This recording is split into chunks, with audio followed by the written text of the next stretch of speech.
Keunggulan dari menggunakan Google Spreadsheet, kita bisa mengetahui informasi tentang dunia finansial secara online ya, seperti ini. Saham-saham harga terbarunya dia akan secara otomatis ditampilkan di sini menggunakan rumus Google Finance. Kita akan membedah formula ini. Apa sih rumus Google Finance ini bagi teman-teman yang belum tahu mungkin? Oke, kita ke bawah sini ya teman-teman ya. Kita aktifkan sel yang di bawah ini. Di rumus Google Finance ini kan terdiri dari if error, Google Finance, concat, Tomcat, concat, kemudian IDX, lalu kode saham dan harga sahamnya. Dan apabila dia error, outputnya akan seperti ini, 00 ya, tanda petik, kosong, tanda petik.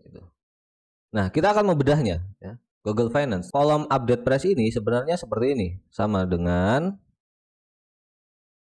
Google Finance ya, akan muncul sugesti seperti ini. Kita klik. Nah, di sini teman-teman bisa mempelajarinya. Di sini terdapat ticker, atribut dan lain-lainnya, interval, bahkan banyak lagi. Dan untuk lebih lengkapnya teman-teman bisa klik di sini, pelajari selengkapnya. Dia akan membuka tab baru yang berisi keterangan seperti ini ya. Kita bisa melihat harga terbaru, harga tertinggi, volume, market cap ya, dan banyak lagi nih. Kita bisa mengetahui informasi dengan menggunakan atribut-atribut yang sudah disediakan seperti ini. Bahkan kita bisa melihat apa ya? EPS, EPS ya, PE rasio, EPS dan banyak lagi. Kita kembali ke Google Spreadsheet ya. Oke, kita lanjutkan di sini. Rumus utama di dalam kolom update price ini sebenarnya seperti ini ya. Google Finance, kemudian kita pilih sel kode sahamnya, kemudian titik koma, lalu kita tambahkan atribut yang ingin kita ketahui ya. Di sini saya ingin mengetahui price ya, harga terbarunya. Oke. Kemudian tutup kurung, kemudian enter. Di sini masih error karena di sel sini belum ada kode sahamnya ya. Kita misalkan kasih Mayora, MYOR ya. Maka dia akan langsung menampilkan harga saham terkini. Dan kalau teman-teman lihat di bawah sini terdapat keterangan harga tidak berasal dari semua pasar dan mungkin tertunda hingga 20 menit ya. Mungkin dia harga di sini harganya akan delay sekitaran 20 menit. Itu mungkin ya. Tapi kan kita tidak memantau setiap hari ya. Jadi ini hanya sebagai tabel pantauan kita saja gitu loh. Bukan untuk yang trading cepat yang 10 menit transaksi selesai seperti itu ya. Informasi diberikan sebagaimana adanya dan hanya sebagai informasi, bukan untuk tujuan perdagangan atau saran. Disclaimer pula ini dia. Oke, rumus dasarnya seperti itu ya. Google Finance, kode saham, kemudian atribut apa yang ingin kita ketahui ya. Di sini saya memilih price untuk mengetahui harganya. Namun di sini saya menambahkan ya. Saya menambahkan concat IDX ya. Concat IDX, kemudian harga sahamnya. Supaya Google Finance ini membaca saham-saham yang ingin ketahui adalah saham-saham yang berada di Bursa Efek Indonesia atau Indonesian Exchange ya. Ini kan bahasa Inggrisnya singkatannya seperti ini ya, IDX ya. BEI, IDX gitu ya. Bener nggak sih? Nggak tahu lah. Maka dari itu, ini kan sebenarnya seperti ini. Ini kita copy ke bawah seperti ini. Oke. Ini masih error, biarkan saja seperti itu. Saya ingin memberikan contoh di sini. Adi ya kan. Sebenarnya rumus Google Finance ini akan membaca dengan benar kalau informasi yang kita berikan itu lengkap ya. Kita memberikan informasi bursa sahamnya, kemudian kode sahamnya. Contoh seperti ini. IDX titik 2 ya. Kemudian MYOR. Atau ADI deh, ADI ya, atasnya ya. ADI. Oke. Dia akan membaca harga saham terbaru dengan benar. Kalau kita hanya menuliskan kode saja, maka Google Finance ini bisa bingung bursa saham mana sebenarnya kode saham ini berada di bursa saham apa sih gitu ya. Misalkan saya tulis lagi di sini ADI. Dia akan bernilai 0 karena bisa jadi ADI ini berada di bursa saham lain yang nilainya 0 sekian atau apalah yang mata uangnya dolar seperti itu ya. Coba kita lihat di sini, kita geser mungkin ya 0,1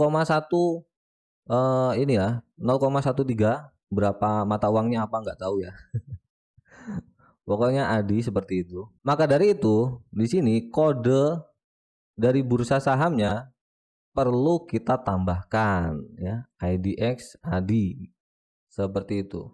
Kalau kita lihat di dalam trading view misalkan ya. Misalkan seperti ini, kalau kita lihat di dalam trading view.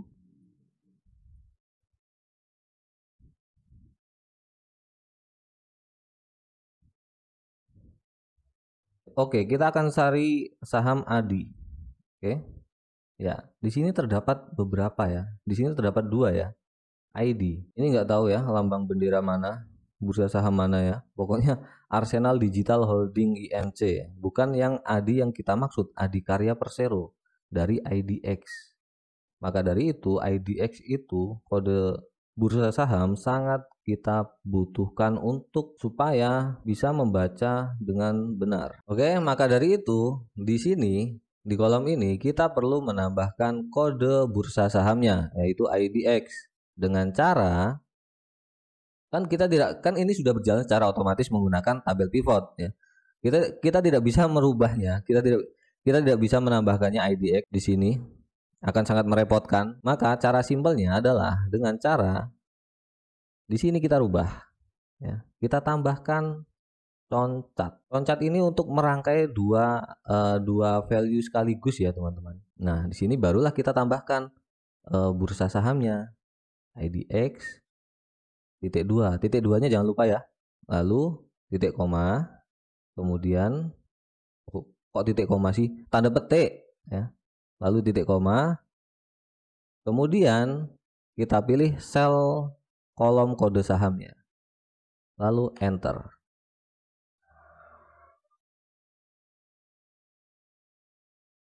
Maaf, ini saya kurang menambahkan kurung di sini. Iya, setelah kurung, tutup kurung, kita enter. Apalagi nih kelebihan tutup kurung di sini. Maaf ya. Oke, jadi seperti itu ya. Cukup merepotkan. Kemudian kita kurangi 0 di belakang komanya. Dengan rumus seperti ini, Google Finance bisa lebih tepat membaca harga saham dari kode saham yang kita maksud. Seperti itu ya. Seperti itu. Ini kalau kita copy ke bawah sini ya, dia akan masih error ya, seperti ini ya. NA. Maka dari itu di sini saya perlu menambahkan di depan sini yaitu if error. If error, kemudian kurung buka, oke. Nilainya sudah sama seperti ini. Oke. Kemudian kita ke yang terakhir lalu titik koma. Nah, if error, di sini ada keterangannya ya. Teman-teman bisa membacanya lebih lanjut. Di sini kita memasukkan value-nya. Apabila dia error, outputnya akan seperti apa? Kalau saya outputnya biasanya seperti ini. Tanda petik, udah nggak ada apa-apa. Outputnya nggak ada apa-apa. Kemudian tanda petik lagi, lalu tutup kurung. Kemudian enter. Maka di sini lebih rapi lagi. Tidak ada error terjadi di sel yang ini ya. Kita tinggal copy ke bawah seperti ini. Fungsi dari rumus if error seperti itu ya. Kemudian teman-teman juga bisa menggantinya. Output yang keluar ini jika dia salah, jika dia terjadi error, outputnya apa gitu ya. Misalkan strip, boleh ya, maka dia akan menjadi strip seperti ini ya, namun jadi nggak rapi ya, terlihat tidak rapi. Atau apa kayak gitu ya, telur mata sapi, boleh gitu ya. Maka dia akan memunculkan telur mata sapi seperti output yang kita atur pada formula tersebut gitu ya. Oke, Google Finance sudah, concat sudah, If error sudah. Kita pergi ke kolom selanjutnya, market value. Ini kita rapikan ya. Kita klik di sini, kita copy ke bawah supaya lebih rapi lagi. Dan ini data tambahan tadi kita delete saja. Mayora juga ya. Jadi yang otomatis terbaca ini adalah data dari tabel pivot, tabel pivot lah ya. Tabel pivot. Oke, kita ke market value. Pada market value ini sebenarnya mudah ya teman-teman. Tinggal mengalihkan saja jumlah lot yang kita miliki dengan harga terbaru, harga market pada saat ini gitu. Kemudian dikalikan dengan 100 lembar. Maka market value-nya totalnya seperti ini. Di sini formulanya if dan is blank ya. Saya rasa teman-teman sudah paham, sudah mulai paham dengan rumus-rumus yang saya gunakan. Kita lanjut ke kolom selanjutnya, persentase gain loss ya. Ini sama seperti tadi. Pada kolom persentase gain loss ini ya, kita menghitung selisih antara update price dan average price ya, harga modal kita. Kemudian dibagikan, lalu formatnya saya rubah menjadi persentase. Hanya seperti itu saja ya. Rumus yang saya gunakan adalah if error. Saya rasa teman-teman sudah paham dengan if error. Lalu kita pergi ke floating gain loss ini tentu saja selisih dari market value dan biaya belinya. Kemudian action ya. Action ini di sini saya menggunakan rumus if ya, rumus if yang bertingkat sampai 3 ya. Karena di sini saya memiliki 4 kriteria. Jadi saya perlu menggunakan 3 tingkat rumus if dan satu lagi if jika dia kosong ya, untuk lebih rapi lagi. Seperti itu ya. Di sini output yang saya atur ya. Di sini output yang saya atur. Teman-teman bisa melihatnya di sini.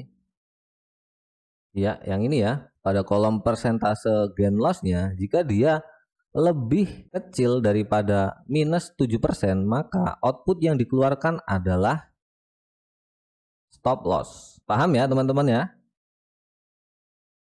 Oke. Kemudian output yang kedua saya ingin memberikan dia hold dan instruksi logikanya menjadi seperti ini. Jika nilai dari persentase gain loss ini antara minus 7 sampai dengan 7, maka output yang dikeluarkan adalah hold. Kemudian jika dia lebih dari 7, antara 7 dengan 14%, maka output yang dikeluarkan adalah trailing stop. Dan jika dia lebih dari 14%, maka output yang dikeluarkan adalah taking profit. Seperti itu ya cara membacanya ya. Untuk logikanya akan saya tampilkan di layar seperti ini. Kolom action ini memang saya atur sedemikian rupa supaya untuk mengingat ya, sebagai pengingat kita. Walaupun sampai saat ini saya belum cut loss. Walaupun sampai saat ini saya belum melakukan cut loss pada saham ADI ini ya. Meskipun dia sudah minus di bawah 7%. Actionnya adalah stop loss, tapi saya tidak melakukan cut loss sama sekali. Mungkin karena saya sudah lama tidak update portfolio saya dengan ada kesibukan lain di luar sana. Tapi nggak apa-apa, kita tunggu saja sampai dia balik. Kalau nggak balik ya juga nggak apa-apa, karena porsinya juga 20% dari total dana di portfolio saya. Untuk alokasi portfolio ini, persentase alokasi portfolio ini akan saya jelaskan di tabel selanjutnya. Oke? Kita pergi ke tabel selanjutnya. Kita lihat di sini ada RDN ya. RDN saya taruh di sini karena memang urutannya seperti itu. Pada RDN ini berisi portfolio, jumlah saham yang kita miliki dan total dana yang kita miliki, baik itu dalam bentuk cash maupun yang sudah dalam bentuk saham. Komponen dana kita di dalam RDN kan memang seperti itu ya, yaitu saham-saham yang kita miliki dan cash, dana yang bisa kita gunakan untuk bertransaksi saham, gitu kan. Untuk yang tabel portfolio ini ya, ini adalah, saya mungkin akan mengecilkannya layar seperti ini. Jadi tabel portfolio ini adalah tabel yang saya buat menggunakan fitur tabel pivot, di mana sumber datanya ya dari sheet portfolio ini gitu. Cuman hanya saja kolom dari action ini tidak saya masukkan pada tabel portfolio yang ada di RDN sini. Kenapa ini dipisah seperti ini ya? Kenapa ada dua tabel seperti ini? Karena tabel yang ini untuk memudahkan kita dalam mengkonversi tabel ini ke dalam Google Apps Sheet saat pembuatan aplikasinya. Ya. Untuk informasi lebih lengkapnya ya ada di tabel RDN sini, ada di sheet RDN sini. Ya. Karena itu sheet yang ini saya sembunyikan saja. Iya begini ya. Maka dengan informasi yang begini udah lengkap. Gitu ya. Ini kita tutup atau jangan dulu? Atau perlu saya jelaskan juga? Ya, cara membuat tabel pivot ya sama yang seperti yang sudah saya jelaskan. Pada kolom baris ini saya memasukkan kode, kemudian untuk kolomnya ini saya tidak isi ya. Lalu nilainya saya masukkan seperti harga rata-rata saham di sini, ya, average price, kemudian quantity buy, biaya buy, update price, market value, persentase gain loss, floating gain loss. Udah cukup seperti itu. Untuk kolom alokasi portfolio ini saya gunakan secara manual. Sheet-sheet yang ada di sini saling terhubung ya, untuk memberikan informasi yang kita inginkan. Jadi teman-teman jangan menghapusnya ya, jangan menghapus sheet-sheet yang disembunyikan itu ya. Kemudian untuk filternya saya memasukkan yang kode, kemudian saya pilih sel yang tidak kosong. Ya. Maka dia menampilkan sel-sel yang ada isinya saja. Ya, kita tutup. Saya rasa teman-teman sudah paham ya tentang ini. Dan nama-nama ini bisa teman-teman rubah, nama-nama di tabel pivot ini. Ya, misalkan seperti ini, bisa ya. Begitu juga di dalam Google Apps Sheet ya, maka tampilan dari Google Apps Sheet akan seperti ini. Sama seperti susunan yang ada di sini, yaitu berisi dana dan berisi portfolio saham-saham yang kita miliki. Untuk menjelaskan yang persentase alokasi portfolio ini saya sedikit bingung ya teman-teman. Karena ini datanya, sumbernya itu saling terhubung ke sheet-sheet yang lainnya. Untuk total cash ini adalah jumlah keseluruhan dana kita ya, baik itu dalam bentuk cost saham ataupun cash di dalam RDN kita, ya duit nganggurnya. Ini datanya saya ambil dari sini. Ya. Kemudian kos saham ini datanya saya ambil dari sini. Lalu cash RDN ini adalah pengurangan dari total cash ini dikurangi dengan jumlah kos sahamnya. Maka jumlah uang cash yang ada di dalam RDN kita sekian ya, seperti ini. Kemudian persentase teman-teman sudah tahu lah ya, persentase. Jadi saya sedikit bingung ya untuk menjelaskan persentase alokasi ini. Mungkin saya akan menjelaskan yang bea matre dulu ya. Bea matre, kemudian rekap, lalu kita kembali lagi ke tabel RDN ini. Gitu aja ya teman-teman ya. Oke ya, kita lanjut ke tabel bea matre. Karena mereka tadi saling berhubungan, jadi saya agak sedikit bingung gimana caranya menceritakan urutan-urutan itu gitu loh. Oke, ini adalah tabel ya. Jadi semua sheet yang ada di dalam jurnal saham ini sudah berjalan secara otomatis, termasuk bea matre yang ada di sini. Yang kita isi secara manual adalah tabel cash flow ini dan tabel trade ini. Sisanya sudah berjalan secara otomatis, termasuk tabel bea matre ini. Kemarin di YouTube saya ada yang nanya, kalau nggak salah namanya Zal ya, di komen saya pernah bahas jurnal saham versi yang pertama yang masih belum otomatis dan belum selengkap ini. Di sana ada yang berkomentar, Bang, untuk tabel bea matrenya mana, gimana gitu ya. Saat ada pertanyaan itu, sebenarnya saya sedang mengembangkan jurnal saham versi yang terbaru ini ya, yang kita buat secara lebih otomatis lagi. Kalau yang versi yang lama, yang dulu, di kolom rekap ini, kolom tahun bulan ini secara manual kita isi satu-satu gitu ya. Nanti akan saya jelaskan kenapa dulu saya menggunakan secara manual. Namun sekarang ini sudah berjalan secara otomatis semuanya ya. Kecuali grafik-grafiknya ya. Kalau grafik-grafiknya teman-teman ingin yang otomatis, ya kita lari ke Apps Sheet ya. Di Apps Sheet sana kita sudah setting, jadi dia akan berjalan secara otomatis. Kita kembali ke bea matre. Saya akan menjelaskan di sini peraturan terbaru yang terbit yang sudah digembor-gemborkan sejak tahun 2021, namun baru diresmikan pada tanggal 1 Maret 2022 kalau nggak salah. Silahkan dikoreksi kalau salah ya teman-teman. Nah, Bea materai ini adalah biaya materai untuk transaksi keuangan termasuk saham yang nominalnya lebih dari 10 juta. Begitu ya. Dan ketentuannya pengenaan biaya materai ini adalah kalau di saham setiap kali TC yang dikirim melalui email itu setiap kali kita melakukan transaksi sore harinya atau malam harinya itu kan dikirim email ya seperti ini. Jika nominal grossnya itu lebih dari 10 juta maka dia akan dikenakan biaya materai baik itu untuk transaksi jual maupun beli. Maka tabel materai ini saya buat supaya penghitungan jumlah dana kita lebih terukur dan lebih pasti lagi. Gitu ya. Di tabel ini sudah ada kolom tanggal, biaya beli, biaya sell. Kemudian total biaya adalah penjumlahan dari dua kolom ini, ya, biaya beli dan biaya sell. Kemudian di sini ada kolom biaya materai yang jika dia nominalnya lebih dari 10 juta, maka dia akan otomatis. Ini saya buat sejak awal saja. Meskipun di sini tanggal transaksinya sudah dari 2021 bulan 7 ya. Meskipun peresmiannya baru berlaku biaya materai ini berada di sini ya. Di sekitaran ini tanggal 1 Maret berada di sini, 1 Maret ke bawah sini ya. Tapi ini saya buat saja ya seperti ini untuk sekalian memberikan contoh bagaimana cara membuat tabel biaya materai seperti ini.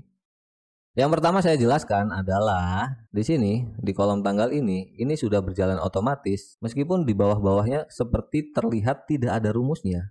Mungkin saya akan besarkan 1 kali seperti ini atau 2 kali boleh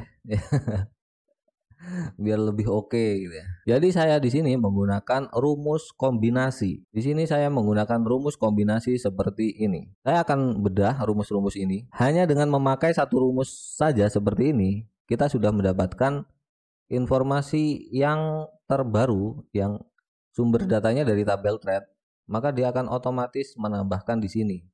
Ya, kita lihat di bawahnya sini tidak ada rumusnya ya. Ya, kalau kita lihat di sini rumusnya hanya satu saja. Ya, saya akan bedah ini. Apa sih ini? Rumus apa sih ini? Ini adalah rumus kombinasi untuk memasukkan tanggal, baik itu tanggal beli ataupun tanggal jual yang ada di tabel trade ini. Karena TC itu kan dikirim setiap hari ya, maka data yang kita butuhkan di sini adalah semua tanggal setiap kali kita transaksi, baik itu jual maupun beli. Saya contohkan untuk kita bongkar, kita bedah formula ini. Saya contohkan di sini ya mungkin ya. Mungkin saya akan zoom out 1 kali ya. Kita pergi ke tabel trade. Tiap kali kita transaksi baik itu di tanggal ini ataupun di tanggal yang ini kan berbeda ya kan. Jika nominalnya lebih dari 10 juta maka dia akan dikenai biaya materai sebanyak 10.000. Saya sambil mikir nih ngomongnya ya supaya gimana bahasa yang saya sampaikan itu sederhana meskipun berulang-ulang. Mohon maaf ya kalau kalimat yang saya keluarkan itu terkesan berulang-ulang karena saya juga lupa apakah ini sudah pernah saya jelaskan atau belum. Jadi ya udahlah sekalian saja sambil jalan sambil saya menjelaskan. Takutnya ya untuk mempertajam aja gitu ya. Meskipun teman-teman sudah tahu ini udah dijelaskan kok di awal tadi gitu. Nah, kemudian di sesi selanjutnya kok saya menjelaskan lagi, kok saya menggunakan kata-kata tersebut. Ya nggak apa-apa ya. Mohon maaf ya teman-teman ya, biar lebih nempel ke dalam benak teman-teman supaya terngiang-ngiang terus sih, terngiang-ngiang. Bagaimana caranya kita bisa merekap tanggal-tanggal di 2 kolom yang berbeda ini? Apakah dengan rumus pivot table? Tidak bisa. Kita tidak bisa menggunakan rumus pivot table untuk merangkum kolom tanggal beli dan kolom tanggal sell ke dalam 1 kolom. Yang bisa kita lakukan adalah dengan menggunakan rumus kombinasi. Jadi kita kombinasikan semua tanggal yang ada di kolom ini dan kolom ini akan menjadi 1 kolom. Caranya seperti ini. Sama dengan lalu buka kurungnya yang buka kurung yang ini ya teman-teman. Yang ada goyangannya gitu ya. Bukan yang lurus atau yang melengking. Jadi bukan yang kurung yang ini dan juga bukan kurung yang ini ya. Tapi kurung yang ada lengkok-lengkoknya gitu ya. yang ada melengkungnya gitu. Ini adalah simbol untuk mengkombinasikan dua data. Kemudian setelah seperti ini, kita tambahkan data yang ingin kita masukkan. Oke, kita pergi ke tabel thread, lalu kita pilih kolom B, ya. Maka dia rumusnya akan menjadi seperti ini ya, thread BB. Lalu titik koma, kita masukkan lagi kolom E, kolom tanggal sel. Oke, kemudian kita tutup kurung yang lengkak-lengkok itu. Ini namanya kurung apa sih? Enggak enak kali ya. Enggak enak kali ya nyebutnya tutup kurung lengkak-lengkok. Kemudian kita enter. Iya, maka data-data yang ada di kolom tersebut akan masuk ke dalam sini beserta headernya, beserta dengan header. Header itu kepalanya ini. Gitu ya. Kita kembali ke Bia Materai. Nah, headernya kan ada di kolom pertama ya kan. Maka dari itu kita edit di sini ke formulanya. B-nya ini kita tambahkan B2 titik hingga B. B-nya ini kalau B tok itu B sampai ke bawah dan tak terhingga. Meskipun teman-teman menambahkan 1000 baris lagi atau 10.000 baris lagi, dia akan tetap membacanya. Seperti itu ya. Lalu yang tanggal selnya juga kita tambahkan kolom B2. E2 maksudnya E2. Hingga E tak terhingga. Oke, kemudian enter. Maka headernya sudah tidak terbaca lagi. Seperti itu ya. Yang ada rumus cuman ada di baris pertama saja. Nah, kalau kita lihat ke bawah ya. Kita scroll ke bawah seperti ini. Oke.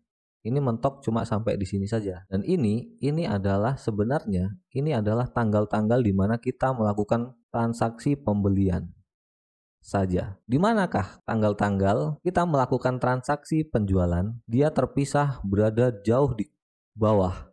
Untuk lebih cepatnya bisa Anda cek dengan cara tekan kontrol, kemudian panah bawah, ya, down. Ya. Nah, bisa kita lihat di sini. Ini adalah tanggal-tanggal kita melakukan penjualan. Dia terpisah jauh ya. Dia terpisah jauh di atas sana. Ini berada di baris ke 1200. 1002. Bagaimana supaya lebih rapi lagi? Gimana caranya supaya ini lebih rapi lagi? Yaitu dengan cara kita kembali ke atas seperti ini. Oke. Dengan cara di sini kita tambahkan rumusnya, yaitu sort ya. Untuk menyortir, untuk mengurutkan. Udah itu aja, gitu aja, kemudian tutup kurung. Enter. Oke, maka dia akan mengurutkan dari yang terlama hingga yang terbaru. Iya, ada banyak ya, seperti ini. Oke. Ini saya scroll ke bawah seperti ini. Ini adalah, maka sudah tidak ada spasi lagi nih di bawah sini. Ya. Ini kalau kita tekan kontrol kemudian panah arah ke bawah. Nah, ini sudah berada di kolom terakhir nih. Nggak bisa lagi. Ya. Sudah tidak ada spasi seperti yang kosong-kosong itu tadi. Karena kita menggunakan rumus sort ya. Kita naik ke atas, udah terkumpul menjadi satu urutan di sini. Jika kita lihat di sini terdapat tanggal-tanggal yang sama. Kalau terdapat tanggal-tanggal yang sama seperti ini, datanya akan menjadi double ya. Yang artinya tentu saja penghitungannya akan menjadi tidak tepat. Kemudian bagaimana caranya supaya tanggal-tanggal yang sama ini kita rangkum seperti pivot table, yaitu cuma satu aja. Yaitu dengan cara di sini kita tambahkan ya, setelah sort ini kita tambahkan rumus unique. Rumus unique ya, yaitu baris unik dalam rentang sumber datanya cuma satu aja yang kita ambil, setiap uniknya saja kita klik, udah, kemudian kita ke yang paling ujung, tambahkan tutup kurung, lalu enter. Maka kalau kita lihat ke bawah ya, sudah kosong dan tanggal-tanggalnya ini sudah cuma satu aja, nggak ada yang double. Oke, untuk bedah rumusnya seperti itu ya. Untuk rumus kombinasi seperti itu ya, mengkombinasikan dua kolom menjadi satu akan secara otomatis. Kalau kita menambahkan data baru, ya, misalkan di bawah sini kita melakukan transaksi lagi, maka dia akan secara otomatis terangkum di sini juga ke kolom-kolom selanjutnya. Tidak perlu saya buktikan dan tidak perlu saya kasih contoh lah ya, supaya durasinya nggak terlalu lama. Teman-teman bisa membuktikannya sendiri di file teman-teman. Oke, setelah itu ini caranya ya. Oke, kita hapus saja. Kalau baris ini tok kita hapus, ya, maka baris-baris yang lainnya juga akan terhapus secara otomatis. Baiklah, pada kolom biaya beli ini, ya, rumus aslinya adalah yang ini teman-teman, sum if ya, menjumlahkan suatu kolom dengan ekspresi logika tertentu. Kalau kita hapus di sini, sum if ya, ini adalah rumus sum if. Teman-teman bisa membacanya lebih lanjut di sini dan bisa mempelajarinya dengan cara klik ini ya, pelajari selengkapnya. Nah, fokus utama kita berada di sini, rentang penjumlahan ini ya. Maka dari itu, kriterianya adalah yang kita pilih adalah tanggal belinya. Karena ini adalah kolom biaya beli ya, kolom biaya buy ya. Jadi kita masuk ke tabel trade ya, kemudian kita pilih kolom B, lalu titik koma. Nah, rentang inilah yang akan kita cocokkan dengan kriteria. Ya, sekarang kriteria kita kembali ke tabel bea materai dan kriterianya ada di sebelah kiri sini, tanggalnya. Untuk menguncinya teman-teman bisa tekan F4. Nah, jika ada lambang dolar seperti ini, maka dia akan terkunci di satu sel ini saja. Meskipun dia di copy dimanapun, di sel manapun, yang dia akan terkunci di A3. Jika kita tekan F4 satu kali lagi, maka dia akan terkunci di baris ketiga ya. 3 ya. Simbolnya ada di sini ya, di belakang angka 3 ya. Kalau kita tekan F4 sekali lagi, yang terkunci adalah di kolom A-nya. Jadi kolomnya yang kita kunci. Oke. Ketika kita copy ke bawah, maka dia akan tetap berada di kolom A saja. Kemudian titik koma. Nah, penjumlahan rentangnya,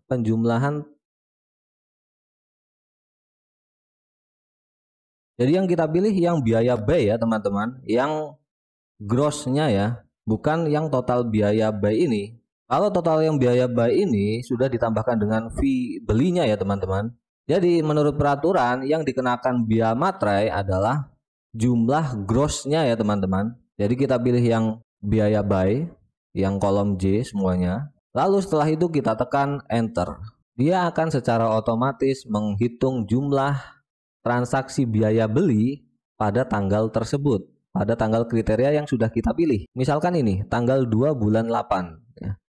Total biaya buy-nya pada tanggal tersebut adalah 8,8 juta. Jika kita lihat pada tabel trade, oke, di sini pada tanggal 2 bulan 8 ini ada 2 kali transaksi ya, atau berapa, mungkin 2 ya, oh 3 ya sama bawahnya, maaf nggak lihat. Nah, dia akan secara otomatis menjumlahkan total biaya beli ini sesuai dengan kriteria tanggal yang kita tetapkan ya. 3 kolom ini akan secara otomatis terjumlahkan dan angkanya adalah ini 8890.600, sama seperti yang ada di sini 8890.600. Begitu juga dengan kolom yang biaya sell. Tinggal kita rubah saja rentang yang kita pilih. Kriterianya tetap sama, yaitu kriteria kapan kita melakukan transaksi. Kalau kita mau menulis semua tanggalnya kan ribet ya. Tanggal 1 bulan 7, tanggal 2 bulan 7 sampai ke bawah ya. Mending pakai rumus yang ini aja. Pakai rumus yang kombinasi. Lebih irit baris ya, nggak terlalu banyak baris ke bawah seperti itu. Cukup seperti itu ya. Mudah-mudahan teman-teman yang menonton ini bisa paham dengan materi yang saya sampaikan. Begitu juga pada tanggal ini, tanggal 18 misalkan ya. Biaya selnya adalah 11,66 juta. Kalau kita lihat pada tabel trade ya, tanggal 11, kita harus mencarinya satu persatu nih. Kalau kayak gini, ribet ya. Ribet. Oh, tanggal 11 atau tanggal berapa sih tadi? Tanggal 18 ya, tanggal 18 bulan 8 tahun 2021. Kalau kita lihat di dalam tabel trade ya, tanggal 18 di sini kita terjadi 2 kali transaksi, yaitu bukan cuma 2 ya, tapi ada juga di sini. Ya.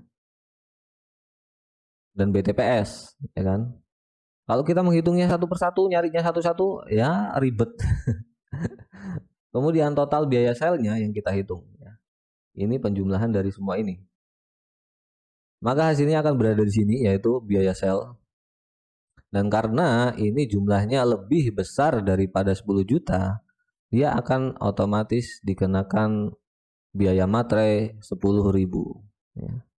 Dan untuk data-data yang ditampilkan di sini, data-data di mana data yang lebih dari 10 juta akan terlihat lebih menonjol. Teman-teman bisa mengatur formatnya ya dengan cara masuk ke format bersyarat ya, bisa. Di sini teman-teman bisa mengebloknya terlebih dahulu, misalkan kolom D ya. Ini. Jadi kita atur formatnya dengan syarat di mana dia jika angkanya lebih dari 10 juta, actionnya akan seperti apa. Bisa kita atur dengan cara klik di sini. Lalu kita pilih format bersyarat, nah, maka dia akan muncul seperti ini. Ini kalau kita bedah ya. Format sel jika, nah teman-teman bisa nih milih salah satu dari sini. Di sini saya memilih yang lebih besar dari 10 juta, maka outputnya saya pilih dia akan menebal. Teman-teman bisa menggantinya dengan cara miring mungkin, ya, dia akan berubah menjadi miring seperti ini. Atau mengganti sel warnanya dengan cara diberi tanda hijau seperti ini. Bisa. Tapi saya akan membuatnya tebal saja seperti itu. Jadi ini kita reset saja, tidak ada warnanya. Kemudian klik selesai. Kita lanjut ke kolom berikutnya. Untuk ini kita tutup saja ya. Atur format bersyarat kita tutup. Oke. Untuk kolom biaya materai ini, rumus aslinya yang ini teman-teman ya. Ini cara membacanya seperti ini. Jika kolom D ini ya, kolom D ini angkanya lebih kecil daripada 10 juta, logika yang saya atur seperti itu, dan jika dia benar maka dia tidak terjadi apa-apa. Kalau dia salah maka dia angkanya menjadi 10.000 ya, sama seperti ini ya. Ini kan angkanya di bawah 10 juta, maka dia tidak akan, outputnya akan kosong, tidak terjadi apa-apa. Teman-teman bisa membolak-balikkan rumus ini ya. Misalkan seperti ini. Ini kan formatnya kan seperti ini ya, lebih kecil ya. Teman-teman bisa merubahnya seperti ini. Misalkan dia lebih besar dari 10 juta. Jika dia benar, maka dia akan bernilai 10.000. Kemudian jika dia salah, maka dia akan tidak bernilai apa-apa. Ya. Kemudian enter. Bisa sama aja ya. Tinggal kita copy ke atas, ke bawah, ya, sama aja. Dan teman-teman harus ingat ya, kalau outputnya ya, kalau teman-teman ingin kolom ini formatnya angka, ya, jangan memberi tanda petik di sini. Seperti ini, oke? Kalau teman-teman memberi tanda petik seperti ini, kemudian kita enter, maka di sini ini adalah formatnya adalah format teks, bukan angka. Ya. Jika kita lihat kalau format angka akan seperti ini ya, ada setiap kali thousand, setiap kali ribuannya akan ada pemisah yaitu titik seperti ini.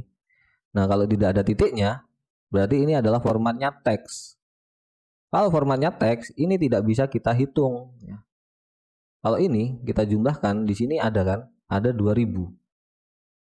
Kalau kita blok dari 3 kolom ini, ya, padahal di sini sudah ada 3, tapi angka di sini menunjukkan 2000.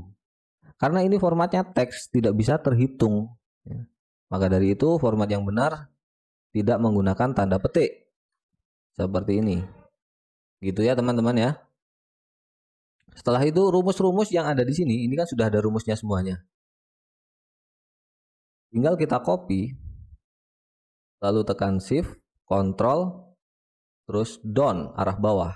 Kita pastekan sampai bawah, control V. Ya, meskipun di sini ada rumusnya, dia akan tetap rapi seperti ini karena kita menggunakan rumus.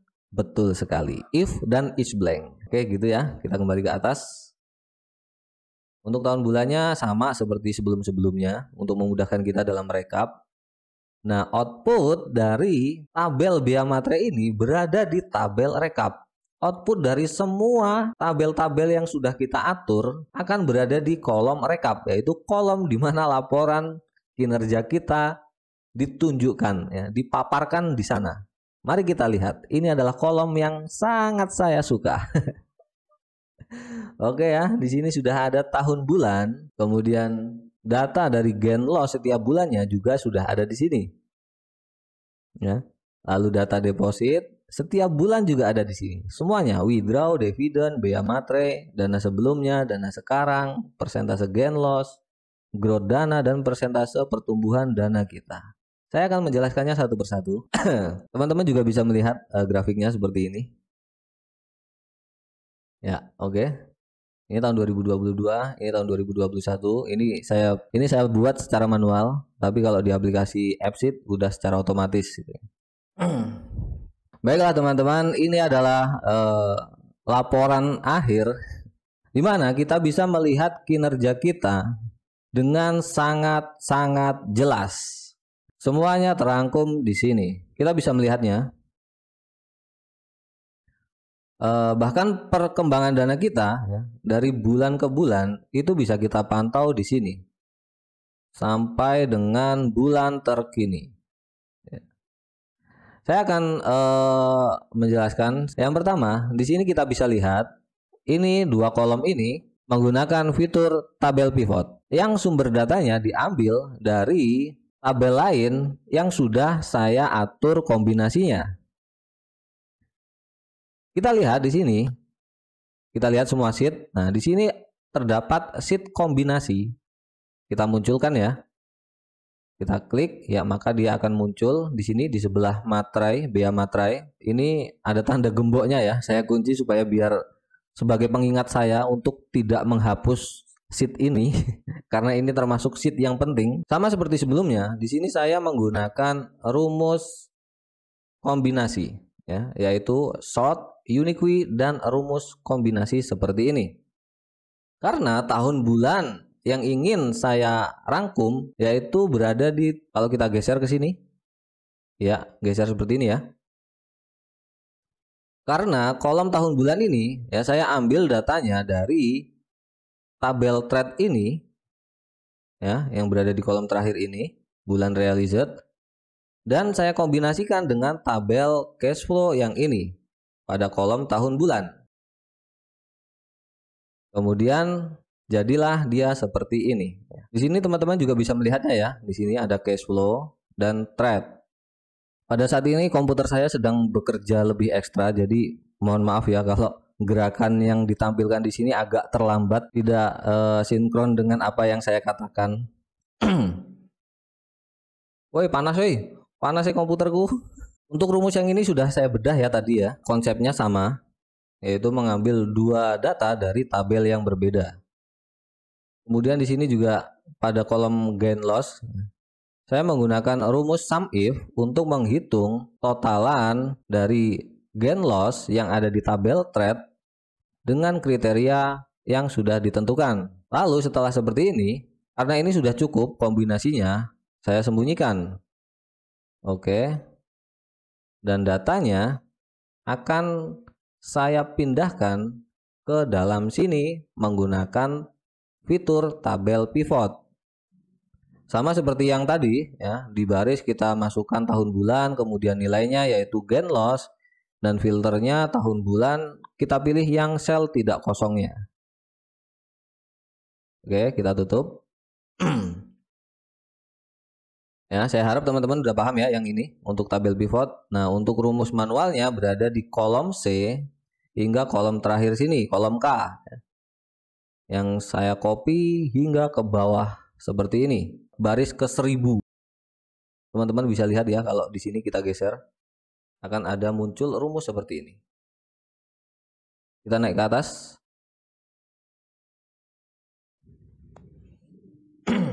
Untuk deposit, withdraw, dan dividen, saya menggunakan sum if dengan dua kriteria ya teman-teman. Jadi di sini maka dia akan lebih panjang seperti ini ya. Berbeda dengan sebelumnya ya. Saya mengambil data ini tentunya dari tabel cash flow yang saya ambil berdasarkan tahun bulan dan deposit yang ada di sini. Ini adalah kriteria yang saya tentukan, ya. Begitu juga dengan withdraw dan dividend. Mungkin saya akan membedahnya sedikit. Jadi ini sebenarnya rumus aslinya seperti ini, sama dengan kemudian sum if, ya, sum if, kemudian rentang yang kita pilih, kita masuk ke tabel cash flow, lalu kita pilih kolom D, tahun bulan, kemudian titik koma, lalu kita kembali ke rekap, kemudian kita pilih kriterianya, yaitu tahun bulan juga yang berada di sebelah kiri, kemudian titik koma, lalu kita ambil data dari penjumlahan nilainya, nilai transfernya, yaitu kolom B, kemudian tutup kurung.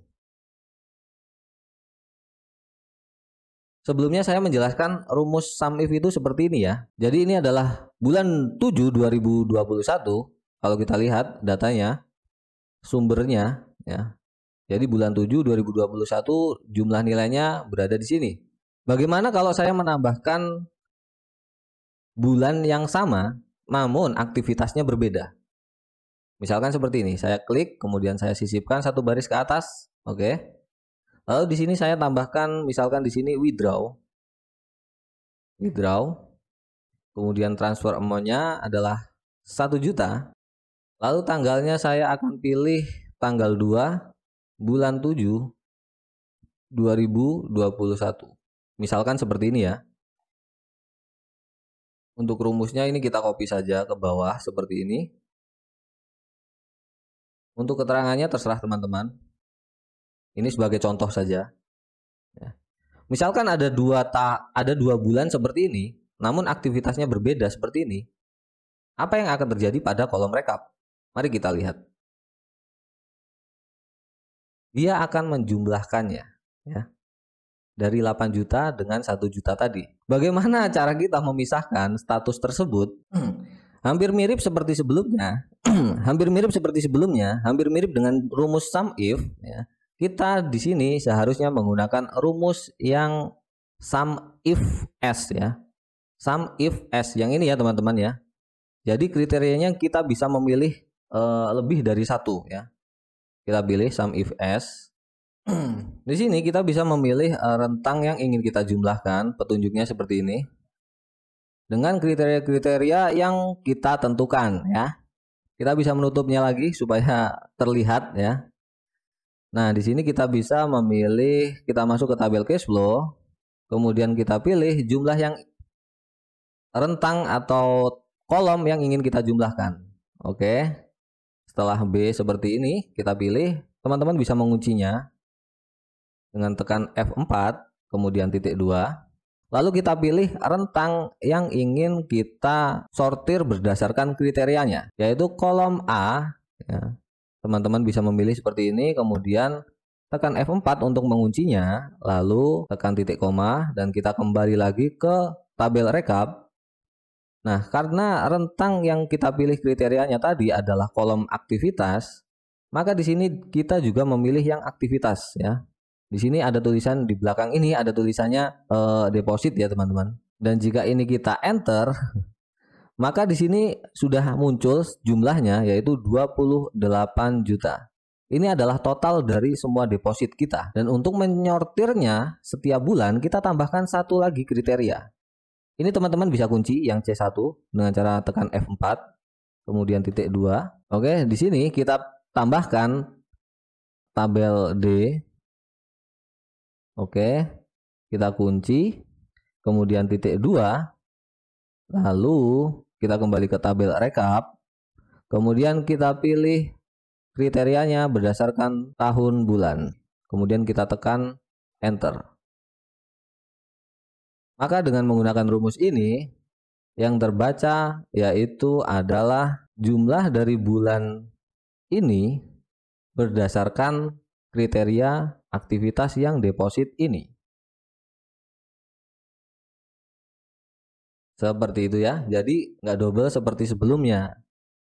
Kemudian untuk merapikannya, jika terjadi kekosongan, maka saya menambahkan rumus di depannya dengan if dan is blank seperti ini. Seperti itu ya teman-teman. Kita copy ke atas seperti ini. Lalu kita copy ke bawah hingga baris terakhir. Begitu juga dengan rumus yang ada di kolom withdraw dan dividend. Untuk bea materai cukup menggunakan sum if sama seperti yang tadi. Tidak perlu menggunakan sum if yang ada S-nya ya. Teman-teman bisa lihat di sini. Kemudian untuk dana sebelumnya ini adalah menggunakan if is number. Yaitu untuk melihat kolom yang di sini ya. Kalau dia number, maka dia akan ada isinya. Tapi kalau dia bukan number, maka dia akan bernilai 0. Kemudian kita copy ke bawah seperti ini. Maka ini adalah angka dari dana kita di bulan sebelumnya. Dia akan berada di sini. Dan ini juga akan berada di sini. Ini juga akan berada di sini. Dan seterusnya sampai bawah. Jadi kita bisa memantau bulan sebelumnya dan bulan hari ini. Apakah ada perubahan? Dan jika pun ada perubahan, maka dia akan muncul di dua kolom ini. Angka dari selisih antara dana sekarang dengan dana bulan lalu. Rumusnya seperti ini.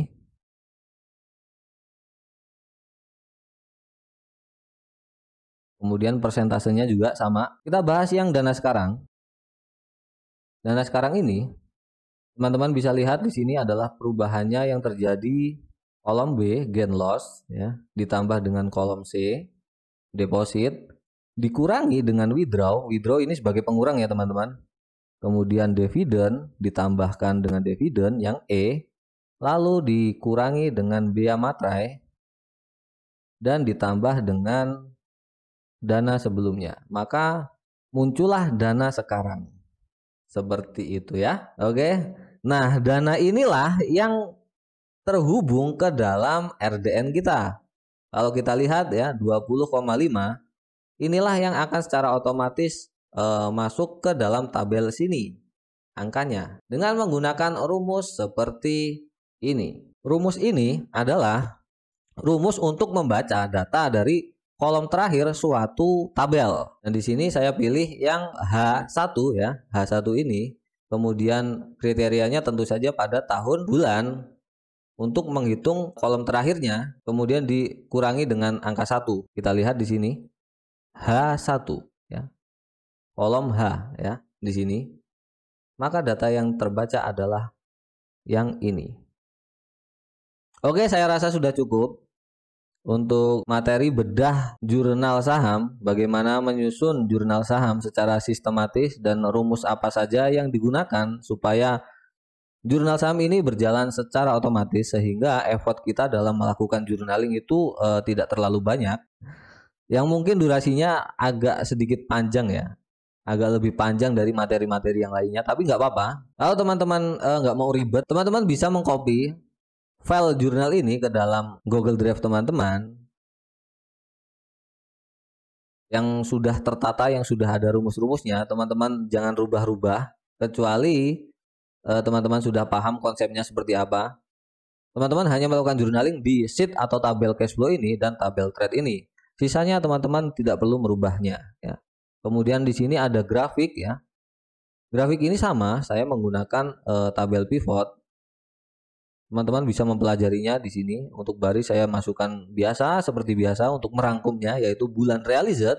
Kemudian total fee-nya, total fee selama ini yang saya bayarkan adalah 700. Kemudian gain loss selama ini yang saya dapatkan adalah 3 juta. Sebanding tidak, nggak tahu lah ya. Berapa persennya itu nggak tahu. Saya tutup ya. Untuk melihat tabelnya seperti ini. Ini adalah tabel gain loss tahun 2021 dan ini 2022. Kalau di platform Google Apps Sheet, tabel-tabel seperti ini akan sangat mudah sekali kita buat secara otomatis. Baiklah, cukup sekian. Kurang lebihnya saya mohon maaf. Kalau teman-teman ada pertanyaan mengenai formula-formula yang ada di jurnal saham ini, teman-teman bisa komen di channel YouTube saya. I will be there. Pasti akan saya baca, tapi belum tentu akan saya balas ya. Tergantung pertanyaan dan tergantung pada waktunya ya. Kalau saya sempat akan saya balas. Oke, cukup sekian dan terima kasih.